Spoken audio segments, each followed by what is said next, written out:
ஓம் ஸ்ரீ வராகிதாயே போற்றி போற்றி. என் அன்பு பிள்ளையே, இந்த பதிவு நாளை இரவுக்குள் உன் கண்களில் பட்டுவிட்டது என்றால் நீதான் மிக பெரிய பாக்கியசாலி. ஏனென்றால் நாளை அதிசக்தி வாய்ந்த பௌர்ணமி அல்லவா? இந்த பௌர்ணமியில் அப்படி என்ன சிறப்பு இருக்கிறது என்று நீ கேட்பாயானால், என் தங்கமே, ஒவ்வொரு மாதமும் பௌர்ணமி வந்து கொண்டுதான் இருக்கின்றது. ஆனால் நாளை வரப்போகின்ற பௌர்ணமி மிகவும் சிறப்பு வாய்ந்ததாக இருக்க போகிறது. நான் சொல்கின்ற இந்த விஷயத்தை மட்டும் நீ செய்துவிட்டால் போதும். நிச்சயமாக உனக்கான அனைத்தும் உன் இல்லம் தேடி வரும் என்பதை நீ மறந்து விடாதே.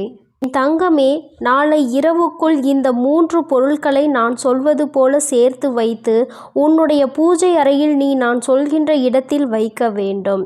என் தங்கமே, பௌர்ணமி இரவுக்குள் இதை நீ செய்து விடுவாயானால் நிச்சயமாக உன்னுடைய வாழ்க்கையில் கடன் என்ற ஒன்று இல்லாமல் பணவரவு அதிகரித்து நீ இத்தனை நாட்கள் பட்ட அனைத்து கஷ்டங்களும் நீங்கி உன்னுடைய வாழ்க்கையில் நல்ல முன்னேற்றங்கள் ஏற்படும். என் குழந்தையே, எத்தனையோ கஷ்டங்கள் வாழ்க்கையில் இருந்தாலும் மன கஷ்டங்களை கூட சில நேரங்களில் ஏதாவது பேசியாவது சரி செய்து விடலாம். ஆனால் பண கஷ்டத்தை என் குழந்தையால் போக்க முடியாமல் நீ தவித்து நின்று கொண்டிருக்கின்றாய். மீண்டும் மீண்டும் எந்த சூழ்நிலையிலும் இந்த பண கஷ்டம் மட்டும் துரத்தி அடித்து கொண்டே இருக்கின்றது. ஒரு செலவு வந்தால் அடுத்த செலவு பின்னால் வந்து விடுகிறது. நீ உன்னுடைய உழைப்புக்கேற்ற ஊதியம் கிடைக்காமல் தான் வேதனைப்பட்டு கொண்டிருக்கின்றாய். அம்மா, நான் உனக்கு செய்வது சரியான தொழில்தான். எனக்கு இதில் கிடைக்கின்ற லாபம் மட்டும் சரியாக கிடைத்தால் என்னால் நிச்சயமாக எல்லாவற்றையும் சமாளித்துவிட முடியும். எனக்கு அந்த வருமானத்தை ஏற்றுக்கொடுங்கள் தாயே. அது மட்டும் அல்லாமல் என்னுடைய வாழ்க்கையில் எனக்கான நல்ல விஷயங்கள் பல என்னிடம் வந்து சேராமல் நின்று கொண்டிருக்கிறது. அதையும் என்னிடத்தில் கொண்டு வந்து சேர்த்து விடுங்கள் அம்மா என்று என் பிள்ளை நீ கேட்கின்றாய் அல்லவா? என் தங்கமே, பணம் என்ற ஒன்றுதான் இப்பொழுது எல்லோருடைய வாழ்க்கையிலும் அதிமுக்கியமான பங்கினை வகிக்கின்றது. அம்மா எல்லோரையும் சேர்த்து சொல்லவில்லை. ஒரு சிலர் இன்னமும் அன்பிற்கு அடிமையாக தான் இருக்க செய்கின்றார்கள். அவர்களுக்கு பணம் எல்லாம் ஒரு பொருட்டே கிடையாது. என் தங்கமே, பணம் இன்று வரும் நாளை போய்விடும் என்று நினைக்கின்றவர்களும் இருக்கின்றார்கள். பணம் வந்து கொண்டே இருக்க வேண்டும், பணம் ஒன்றே வாழ்க்கை என்று நினைத்து கொண்டிருப்பவர்களும் இங்குதான் இருக்கின்றார்கள். என் தங்கமே, பணம் என்று உன் கைகளில் அதிகமாக இருக்கிறதோ அப்பொழுது உனக்கு சேமித்து வைக்க வேண்டும் என்ற ஆசை முதலில் தோன்றும். ஆனால் அப்பொழுதுதான் அதிகமாக உன்னிடம் பணம் கேட்பவர்கள் அதிகமாக வரலாம். என் தங்கமே, ஒருவர் உன்னிடம் பணம் கேட்கும் பொழுது நீ இல்லை என்று மறுக்காமல் கொடுப்பாயானால் தெய்வம் உனக்கு மீண்டும் அந்த பணத்தை வருவதற்கான வழியை காண்பித்து கொடுக்கும் என்பதை மறந்து விடாதே. ஏமாந்து போய்விட்டதாக ஒரு நாளும் நினைக்காதே. என் தங்கமே, உன்னிடத்தில் பணத்தை பெற்றுக்கொண்டு யாரேனும் உன்னை ஏமாற்றுகிறார்கள் என்றால் அவர்கள் இனி காலம் முழுவதும் அந்த பணத்தினை வேறு யாரிடமும் இருந்து பெற்றுவிட மாட்டார்கள். ஆனால் உனக்கு தெய்வம் கொடுக்கும் என்பதை நீ மறந்து விடாதே. என் தங்கமே, சக்தி வாய்ந்த நாளில் சில விஷயங்களை செய்யும் பொழுது அது உனக்கு அதிக பலன்களை கொடுக்கும் அல்லவா? இன்று இரவு நீ இதனை செய்யும் பொழுது நிச்சயமாக உன்னுடைய இல்லத்தில் செல்வம் செழிக்கும். என் தங்கமே, உன்னுடைய முயற்சிக்கான பலன்கள் எல்லாம் ஒவ்வொன்றாக கிடைக்க தொடங்கும்.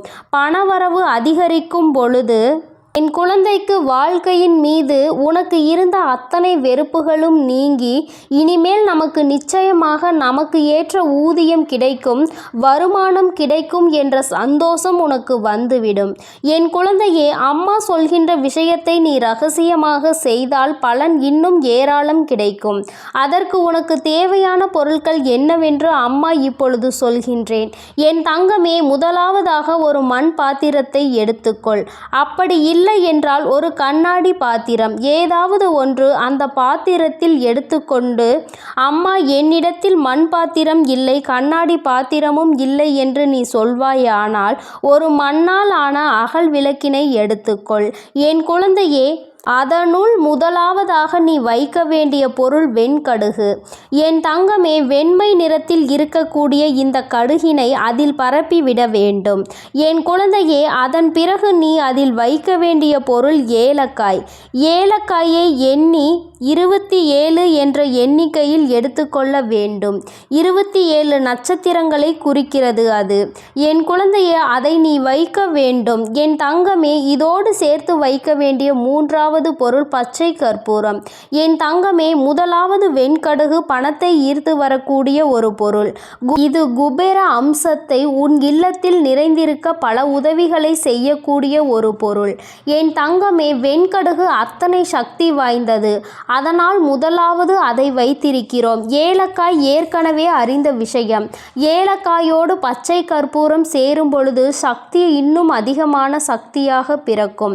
பணத்தை உன்னுடைய இல்லத்திற்கு உன்னிடத்தில் அழைத்து கொண்டு வந்து சேர்க்கும். என் தங்கமே, இந்த மூன்றையும் நீ சேர்த்து வைத்து பூஜை அறையில் வைத்துவிட வேண்டும். வைத்துவிட்ட பிறகு உன்னுடைய பூஜை அறையில் வேறு யாரையும் நீ அனுமதிக்க வேண்டாம். ஏனென்றால் மற்றவர்கள் அங்கே அது இருப்பதை கண்டு அது என்னவாக இருக்கும் என்று ஆராய்ச்சிகள் செய்வதற்கான அறிகுறிகள் நிறைய சாத்தியக்கூறுகளும் இருக்கின்றது என்பதை புரிந்து கொண்டு என் தங்கமே, இதனை நீ ரகசியமாகவே வைத்துவிட வேண்டும். உனக்கு பலன்கள் கிடைத்த பிறகு நீ இதனால் உன்னுடைய வாழ்க்கையில் கஷ்டங்களை எல்லாம் கடந்து வந்த பிறகு நீ மற்றவர்களுக்கு இதனை சொல்லிக் கொடுக்கலாம். உண்மையில் பாக்கியத்தை செய்த குழந்தைகள் புண்ணியம் செய்திருப்பார்கள் என்றால் அவர்களுக்கு இந்த விஷயம் தெரிய வேண்டும் என்று விதி இருக்கிறது என்றால் என் மூலமாகவே அவர்கள் இந்த பதிவின் வாயிலாக அதனை தெரிந்து கொள்வார்கள். அப்படி இல்லை என்றால் நீ உன்னுடைய வேண்டுதல்கள் நிறைவேறிய பிறகு அவர்களுக்கு சொல்லிக் கொடுக்கலாம். என் குழந்தையே, இதனை குறைந்தது 6 மாதம் வரை நீ எடுக்காமல் வைத்திருக்கலாம். என் தங்கமே, மாதம் மாதம் உன்னால் இதனை மாற்ற முடியும் என்றால் நீ ஒவ்வொரு மாதமும் வெள்ளிக்கிழமை அல்லது செவ்வாய்க்கிழமைகளில் நீ இதனை மாற்றிவிடலாம். அதன் பிறகு பச்சை கற்பூர துண்டை கொஞ்சம் பெரிதாக வைக்க வேண்டும். ஏனென்றால் அத்தனை நாட்களும் அதனை மாற்றாமல் வைத்திருக்க வேண்டும் அல்லவா? அந்த இடத்திலேயே அது இருக்க வேண்டும் என்றால் அது கரைந்து கொண்டே இருக்கும் அல்லவா? அதனினுடைய அளவு பெரிதாக இருந்தால்தான் நீண்ட நாட்கள் அது அங்கேயே வைத்திருக்க முடியும். என் தங்கமே, இது போன்று செய்து நீ தெய்வத்தின் மீது கொண்டிருக்கின்ற நம்பிக்கையில் செய்யும் பொழுது உனக்கான பலன்களை நீ அடைவாய். இந்த மூன்றுமே பணத்தை ஈர்த்து வரும். என் தங்கமே, நீ ஒரு விஷயத்தை மட்டும் நன்றாக புரிந்து கொள். அம்மா, நான் இதையெல்லாம் செய்து வைத்து விட்டேன், அதனால் என்னுடைய இல்லத்தில் பணம் வந்து அப்படியே தங்கிவிட வேண்டும் என்று கேட்பாயானால் அது மிக பெரிய தவறு. என் தங்கமே, உன்னுடைய உழைப்புக்கும் உன்னுடைய முயற்சிக்கும் ஏற்ற பலன்கள் தான் உனக்கு கிடைக்கப் போகிறது என்றுதான் அம்மா ஆணித்தனமாக எடுத்து சொல்லிக் கொண்டிருக்கின்றேன். உன் வாழ்க்கையில் உனக்கென்று இருக்கின்ற பல நல்ல விஷயங்கள் எல்லாம் இதன் மூலமாக நடக்க தொடங்கும். உன்னுடைய இல்லத்தில் ஒவ்வொரு விஷயமாக நடக்க தொடங்கும் பொழுது நிச்சயமாக பண வரவினை கண்கூடாக காண்பாய். வாழ்க்கையில் நல்ல விஷயங்கள் எல்லாம் உனக்கு கிடைக்க வேண்டும் என்று இருக்கும் பொழுது அதை யாராலும் மாற்ற முடியாது. விதியினை யாராலும் மாற்ற முடியாது. அதனால் என் குழந்தையே, உன்னுடைய வாழ்க்கையில் இருக்கின்ற சில விஷயங்கள் உனக்கு சரி என்று படும் பொழுது அதை நம்பிக்கையோடு நீ செய்ய வேண்டும். அம்மா ஒருபோதும் காரணம் இல்லாமல் எதையும் உன்னிடத்தில் கொண்டு வந்து சேர்க்க மாட்டேன். அதுபோலதான் இன்றும் என் குழந்தையின் வாழ்க்கையில் முக்கியமான ஒரு பதிவினை தான் நான் கொண்டு வந்திருக்கிறேன். இன்று போல உன் வாழ்க்கையில் பல நல்ல விஷயங்கள் நடக்கப் போகின்றது என்பதை நீ புரிந்து கொள்ளப் போகின்றாய். இன்னும் சற்று நேரத்திலேயே உனக்கு பல மாற்றங்கள் உன் வாழ்க்கையில் தெரியும். இதை செய்ய வேண்டும் என்று நீ நினைத்ததற்கே உன் மனதில் நல்லதொரு எண்ணங்கள் எல்லாம் வரத் தொடங்கும். தெய்வத்தின் மீது நீ நம்பிக்கை கொண்டு இது போன்று செய்யும் பொழுது நிச்சயமாக உனக்கு அதன் பலன்கள் அதிகமாக கிடைக்கும். உன்னை ஒரு நாளும் நான் கைவிட்டு விடுவது கிடையாது. என் குழந்தையே, நீ அதை புரிந்து கொண்டால் போதும். என் தங்கமே, உன்னால் பௌர்ணமி அன்று இதனை செய்ய முடியவில்லை என்று நீ சொல்வாயானால் என் தங்கமே, இதனை ஆரம்பிக்க நீ செவ்வாய்க்கிழமை சனிக்கிழமை அல்லது வெள்ளிக்கிழமை அல்லது ஞாயிற்றுக்கிழமை இதில் ஏதாவது ஒரு நாளை தேர்ந்தெடுத்து நீ வைத்துவிடு. 6 மாதம் கழித்து அதே நேரத்தில் நீ மீண்டும் இதனை மாற்றி வைக்கலாம். 15 நாட்களிலேயே உன்னுடைய கடன்கள் எல்லாம் அடைந்து உனக்கு பண வரவுகள் எல்லாம் அதிகரிக்க தொடங்கும். என் குழந்தையின் வாழ்க்கை அப்படியே தலைகீழாக மாறும். என் தங்கமே, இது உன் தாயானவளினுடைய சத்திய வாக்கு என்பதை நீ மறந்து விடாதே. என் தங்க பிள்ளைக்கு இந்த தாயானவளினுடைய ஆசீர்வாதங்கள் எப்பொழுதும் முழுமையாக இருக்கும். என் தங்கமே, அதனால் நீ எதற்காகவும் கலங்காதே, எதை நினைத்தும் வருந்தாதே. நீ நல்லதையே நினைத்தால் உன் வாழ்வில் எல்லாம் உனக்கு நல்லதாக மட்டுமே நடக்கும். ஓம் ஸ்ரீ வராகி தாயே போற்றி போற்றி. ஓம் ஸ்ரீ வராகி தாயே போற்றி போற்றி. பஞ்சமியின் நாயகியே போற்றி போற்றி. சிம்ம வாகினியே போற்றி போற்றி.